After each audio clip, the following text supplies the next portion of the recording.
really intense perimenopausal symptoms, your pitta is probably pretty high.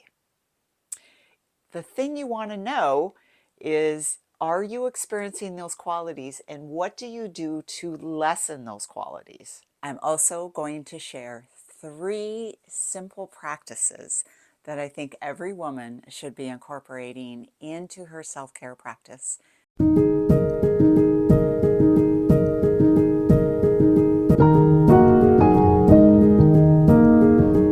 I've shared in previous podcasts that I have studied quite a bit of Ayurveda and was a practitioner for at some point when I had my studio.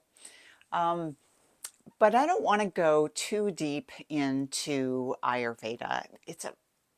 I mean, you can really do quite a deep dive into the study of Ayurveda.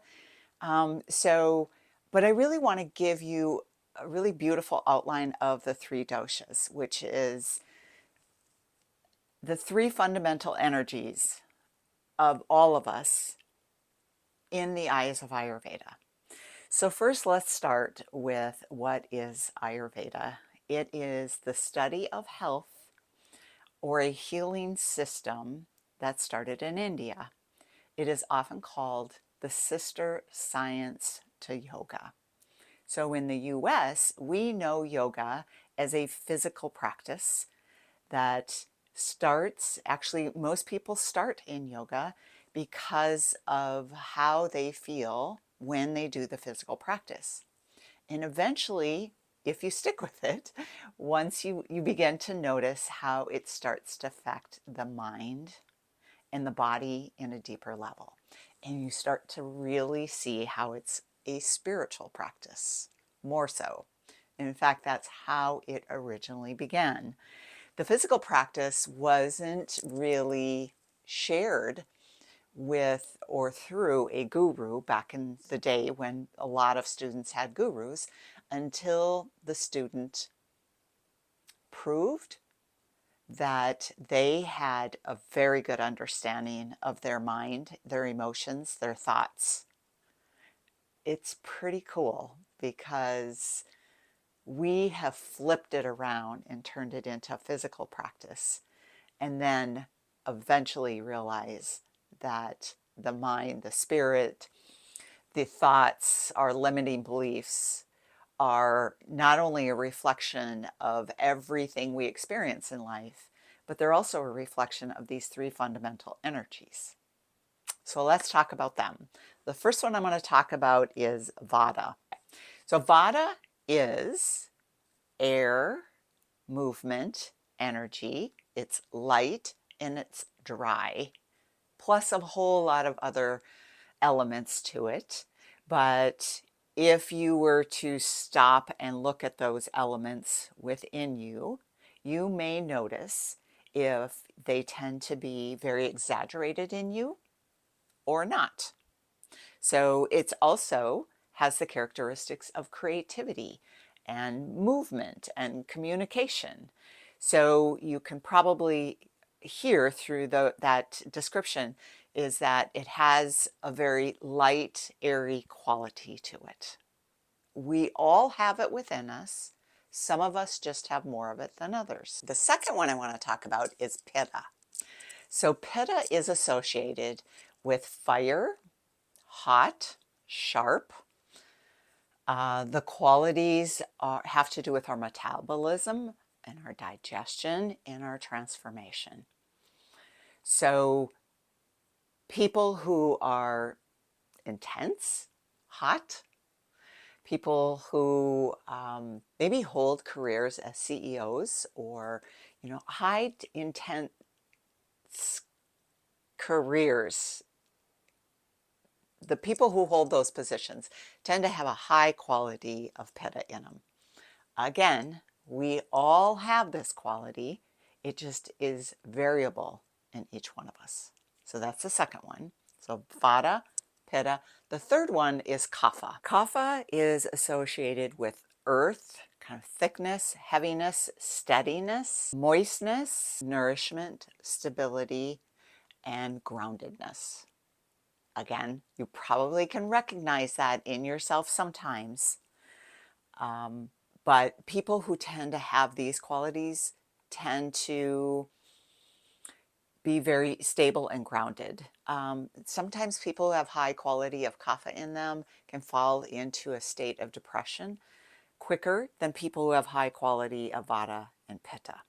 Now, when I talk about these, I want to talk about them as always in flux. They're always moving. For example, in a 24-hour period, we hold a certain constitution of those elements, but we also go through different qualities of those elements during a 24-hour period. We also go through different qualities of those elements in seasons of the year. We also go through those different qualities in seasons of our life. So, for example, younger children and teenagers have a higher quality of kapha in them because the qualities are nourishing, they're building, and this is exactly what's happening at that time in your life. And then you jump into kind of the vata pitta qualities in your life, mostly pitta, because in your early 20s, 30s, even your early 40s, well, the 20s, 30s, and 40s. So there's really no distinct cutoff. Everybody has their own timeline for how they step into these qualities. But you could, in general, say that in your 20s, 30s, and 40s, you are in that time in life when you're trying to build a life for yourself. You may have a career. You're trying to create enough money to buy a house or to buy a car to hold the career. Maybe this is a point in time when you get married and you have children. So you can see that you want some of the heat of pitta to keep holding you in that time in your life. Then you get into your 50s and older to the end of life, and the quality of vata goes up. People tend to become lighter, drier. There's just more movement in their body. Cold affects them more. Heat affects them more.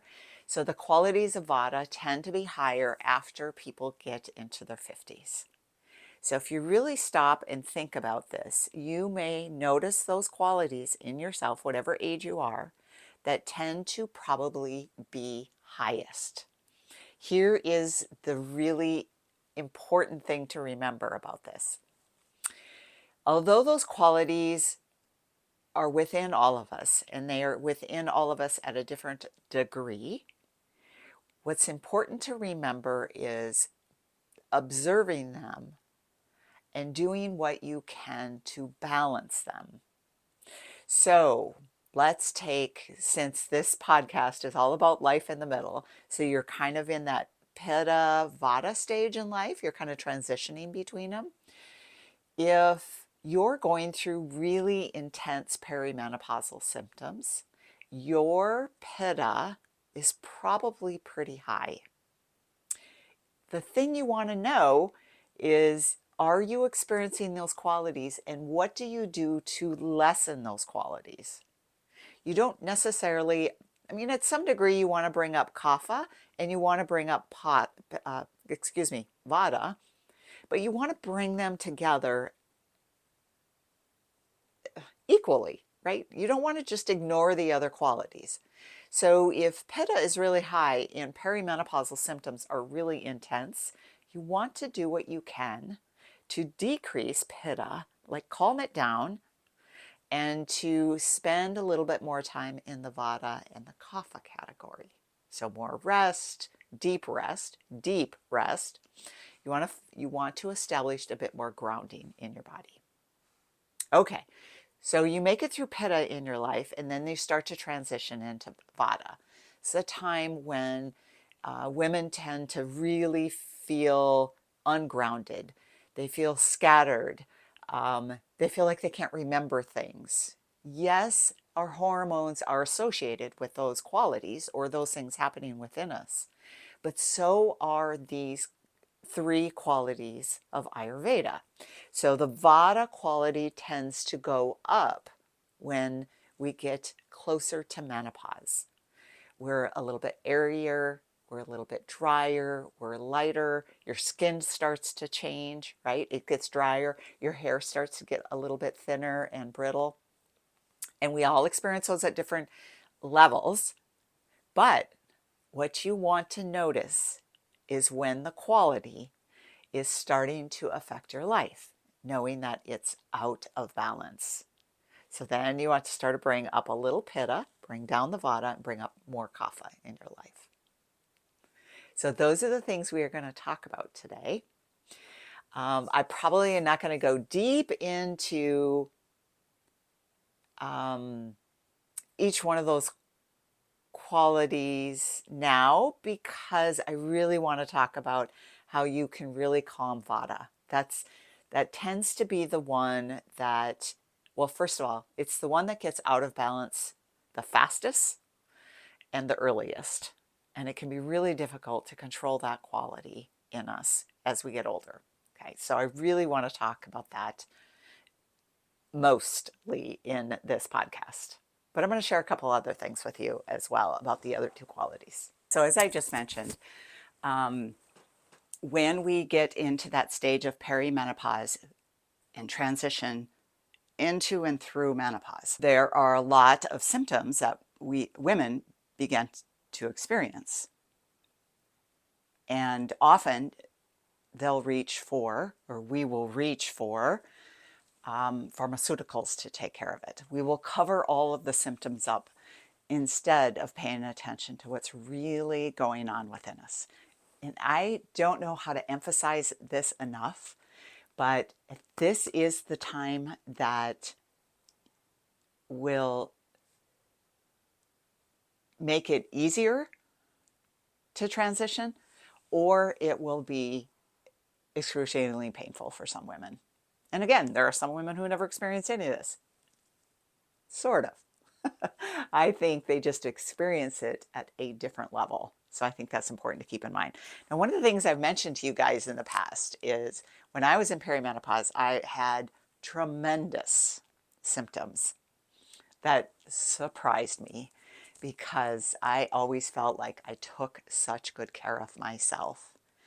And when I started to experience them, part of the reason I slipped into, I think, this really kind of depressed state is I guess I didn't understand what was going on. And I had studied yoga for years, 30 years. And I knew about Ayurveda, but it wasn't until like I was in a lot of pain that I started to pursue it and make changes according to it and started to really observe these changes in my body.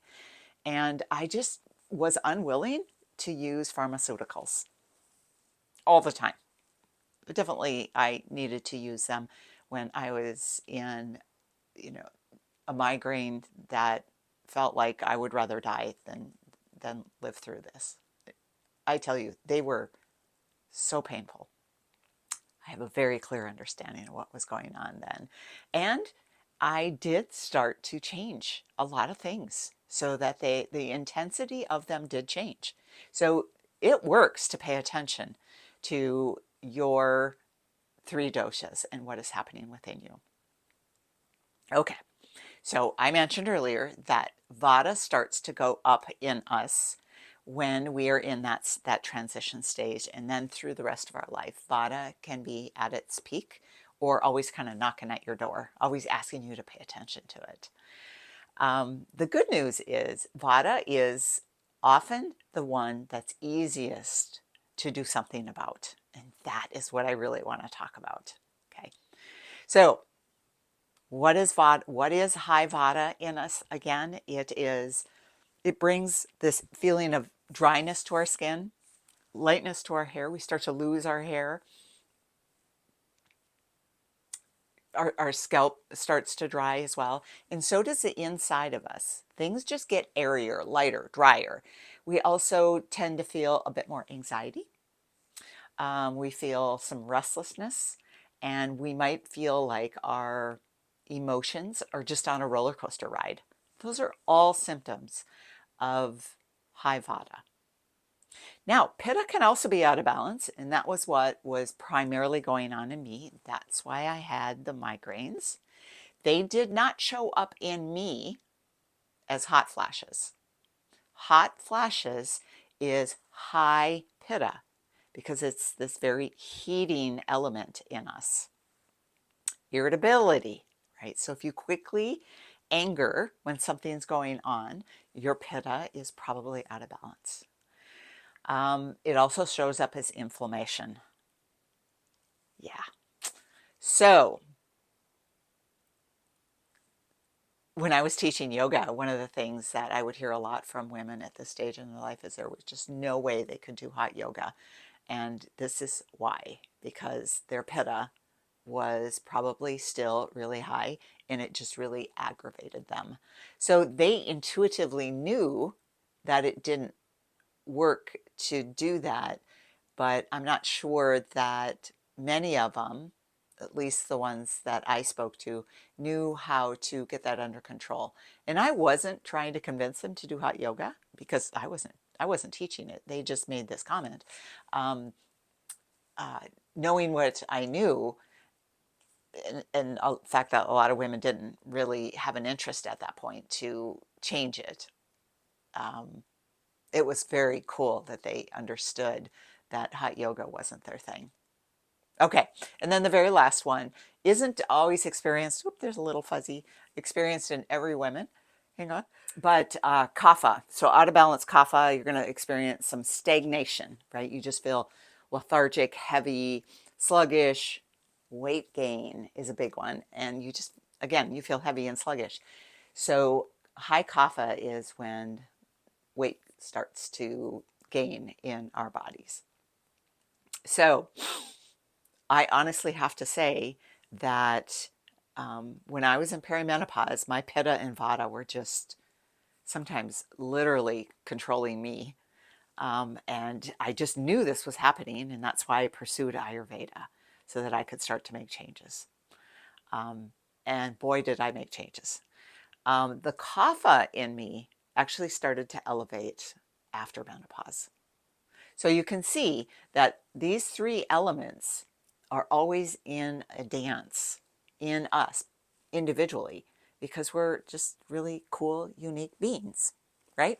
So the key is to really observe it and to have even just an essential understanding of these three elements can help you make really powerful changes.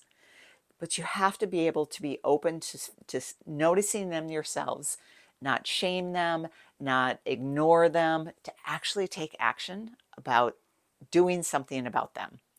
And this is the key.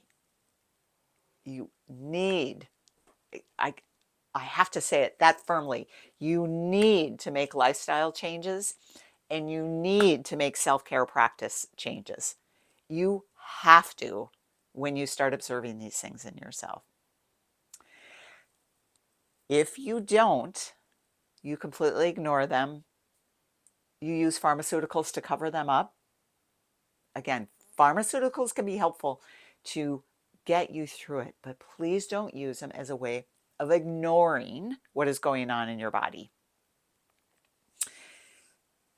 If you pay attention to them, you will age gracefully and you will have more sustenance and vitality. You will just feel greater about life. You will love your life from a completely different angle. And Ayurveda says if we don't digest what is happening to us at this point in our life, observe it and make changes, we set ourselves up for dis-ease or disease. And here's where all of the things start to happen in women in menopause, such as osteoporosis, breast cancer, heart disease. All of these things start to happen in us, and we often chuck them up as aging. And there's nothing we can do about them. And I completely 100% disagree. Okay, so now it's about to get really fun. So I want to talk now about the three practices that that I want to share. There are so many practices that I could share with you. But I thought, let's start out with three simple ones that have actually had the biggest impact on me, that I also think are really the three you could do if you wanted to experience the teachings of Ayurveda that can make a huge difference. Okay, so let's talk about the first one. The first one is tongue scraping. I don't know if you can see that. There it is. That's my tongue scraper. I have had this, in fact, it's already cracking where it attaches to the scraper. I've had this years. Now, Ayurveda teaches that there are two types of tongue scrapers. One is made out of stainless steel and one is made out of copper. And there are specific reasons to use one versus the other based on your primary dosha. Now, I'm not going to talk about the difference between them because I don't know what your primary dosha is. But I am going to put a link in the bottom of this video in the description where you can get one or the other. Maybe you want to buy both and see if you notice the difference. So stainless steel and copper, it is dependent on your dosha. Tongue scraping is one of the most powerful things I think that you can do for yourself in midlife, and here is why. There's multiple reasons, but here's some of the best. When we enter midlife, our digestion changes. If you enter midlife and your digestion is already challenged for whatever reason, often midlife can be a point in time when it actually gets worse. That can also contribute to weight gain. So paying attention to our digestion is huge. I can't emphasize it enough. Tongue scraping can also help it, and here's how. When we sleep at night, most of us know this, when we sleep at night, our body is going through a cleansing. Throughout the day, we're taking in a lot of information. We're taking in food, and it simply needs time to clear what it doesn't need, right? Hence the reason you get up in the morning and pee and or have a bowel movement. Two very healthy things that should happen every morning. And if they're not, you need to pay attention to your digestion and your diet.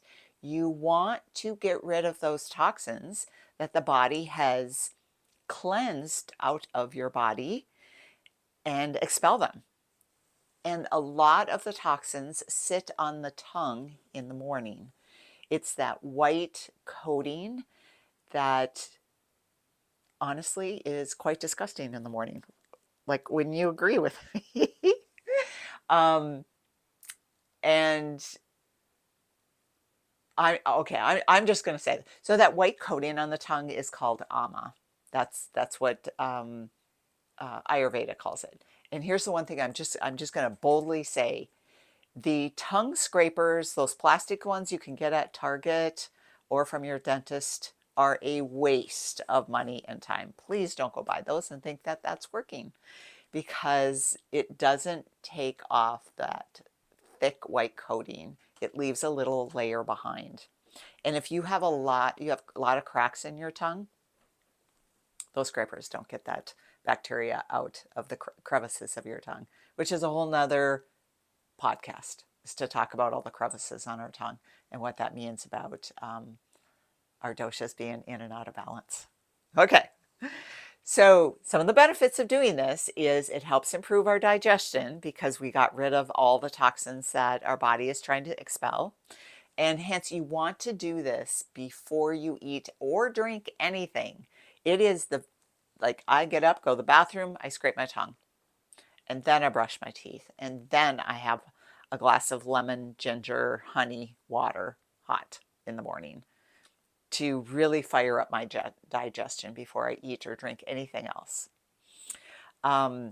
So the other thing it does is it obviously get all that off your tongue, and it improves your taste, right? Because that toxins aren't sitting there anymore. So you might imagine that it improves your oral health and freshens your breath because it's the toxins, the bacteria sitting on your tongue that causes bad breath and at some level tooth decay. I can't say enough. Again, I'll have a link at the bottom of this video on where you can buy really good tongue scrapers. Now, I'm also going to put how should I say this? I'm going to put just a little rah-rah, for lack of a better word right now, for my membership that I will also put a link to at the bottom of this. If you're not quite sure how to do these techniques I'm sharing with you, I'm not going to go into them too deeply in the video. Like I'm not going to show you how to scrape your tongue. But if you're interested in learning more about Ayurveda and midlife, join my membership. It's the higher level one where you're going to get the most benefit from because I will be joining that live once a month, twice a month, depends on your need. And I think the biggest thing that I really want to practice in this membership is community, getting women together at this stage in their life and talk about this stage in their life. Yeah, and support each other. And I will have videos in there on how to practice all the things I'm going to share with you today. So here is the second thing. Okay, I'm going to bring this up to the camera. This is the current herbal oil that I am using on my body 2 to 3, well, actually every day, but 2 to 3 times a week do I use it all over my body. And the practice of oiling the body with warm herbal oil is called Abhyanga in Ayurveda. So I'm specifically using this type of oil because I'm experiencing more than I want to be experiencing of aching joints. And this really helps soothe my nervous system every time I use it. And it also helps with joint care. Okay, so there's a specific way that you rub the oil on the joints. And this isn't the same thing as getting a deep massage. Using the warm herbal, very specifically concocted warm herbal oils for your dosha makes a difference. I can't say it enough. And the type of oil you use in each season matters as well. So we want to use sesame oil or almond oil in the winter, warmed, and we want to use coconut oil, a really good organic coconut oil, in the summer for cooling. Okay, so a couple things about Abhyanga. One is I do this 2 to 3 times a week. I am going to put a video in my membership on how I do it, but I take a small amount of the oil and I warm it up and I rub it all over my body, quite thick. I don't put it on so thin that there's nothing there after I've sat with it for a while. I want it to be pretty thick. And I sit with this on my body in a warm bathroom. So I heat my bathroom with an extra heater in the wintertime especially for about 20 to 30 minutes. It's a great time to do your meditation. So I set my bathroom up with candles and a towel that I don't mind getting a little oil on. That's my oil towel. I get some warm oil and I love my little spa moment. I absolutely love it. So this is very lubricating for your dry skin and it makes a huge difference. Now, I do this at night. So I am a evening showerer. You can also do it in the morning. You will wash it off. I'm going to get to that in a minute. If I want to tell you why you want to do this. So often before I oil, I will do some dry brushing. I dry brush every single night before I shower and put oil on my skin every single night, but I don't sit with it on my skin every single night. I don't do the 30 minutes meditation every night. I do it about 3 times a week.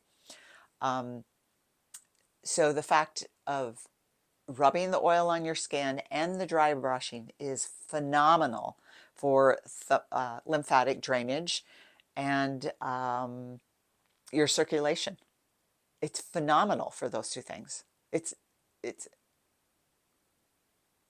it's just a game changer. I just don't know how else to say it. Good. And the other thing it does is it soothes vata, which is probably the biggest thing it does is it soothes vata and relaxes you and decreases your anxiety. So your nervous system gets this break from life coming at you, and it's just absolutely wonderful. I can't speak enough about it. So again, 2 to 3 nights a week I do this. Now, every single night after my shower, so I dry brush before my shower, I take a shower, I do not use soap all over my body, especially in the wintertime. I do use it in vital areas like my armpits. Um, uh, okay, where was I going with that? Oh, and then once I get out of the shower, I do rub and massage this into my feet every single night of the year. My feet are so soft. Um,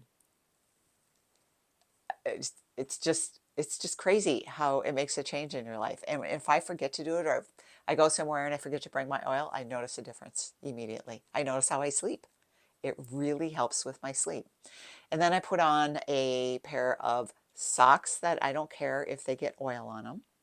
So, and then I either do some things, finish up my evening, or I go to bed with my socks on. And typically I will take them off in the middle of the night. I don't even remember doing it most of the time. So your oil towel and your oil socks, of course, will start to accumulate a little bit oil. I soak them in Dawn liquid soap before I put them in the wash machine, and I hardly ever dry them because at a certain point you won't get all the oil out. So you want to make sure that you're using something you don't care about, and putting it in the dryer can start a fire. And I talk about that in my membership. So please, please consider doing this. I will put a link for Banyan Botanicals. I, I do have an affiliate link for this company. I have used it and recommended it for years for my yoga students. And I used to do this at every one of my yoga retreats.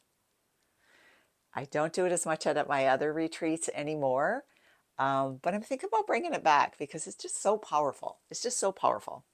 Okay, and then the last one we're going to talk about is oiling our hair.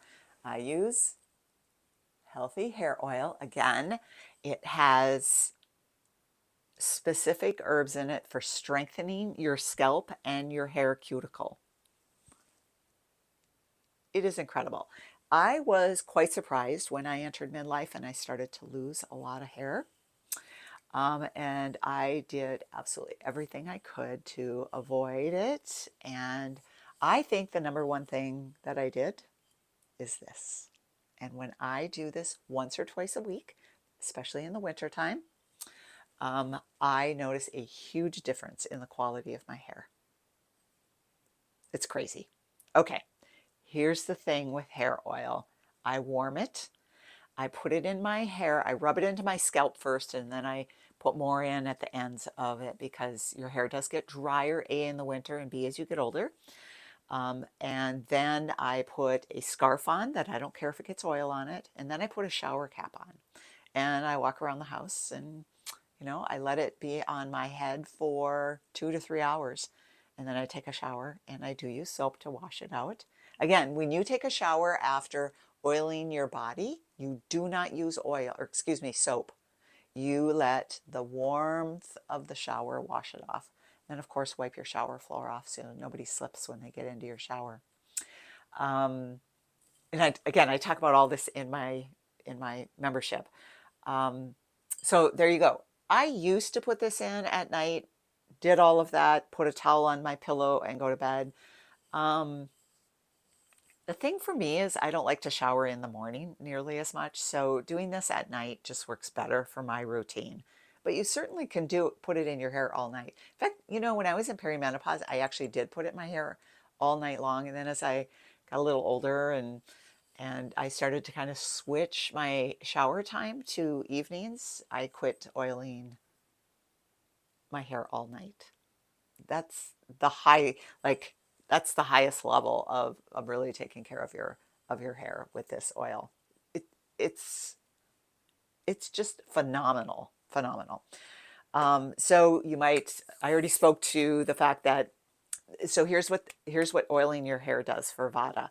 You can imagine that thick oiling of your hair calms the nervous system, strengthens the scalp and the hair cuticle, and it does help with slowing down graying hair if you start doing it early enough. So if you're watching this video and you're in your early 40s, start oiling your hair once to twice a week now and see if it changes the aging process for you or the graying process for you. There's some other lifestyle changes that you have to make. You can't just expect oiling your hair once or twice a week to be the magic potion. You need to make other lifestyle changes as well. And the biggest one is stress and anxiety, like really watching that in your life. So those are my 3 recommendations. I will put links for them below. If you follow the link for the oils, you can get a discount on them with my, I think it's Darcy 15. So I'd encourage you to use that. If you don't know which oils to buy, you're going to get on the website and you're going to notice a lot of oils and a lot of other products. So feel free to shop around and really enjoy the process. It's pretty cool. They have a lot of great videos on there as well. But reach out if you're unsure of what oils to buy. I would be more than happy to probably have to have a little conversation to see what your dosha levels are to recommend the right ones. Overall, you can't go wrong, right? If you just do the process. So that is a wrap for this video. I am elated that you have watched this to the end. I will put links for all of these products below. I will put a link for my membership. I hope to see you there. And yeah, I am just so grateful that you stop by and watch this video all the way to the end, because that's often where you get the good stuff, right? Okay, so let me know if you have any questions. I'd love to hear them, and we will see you in the next one. Bye for now. Mwah.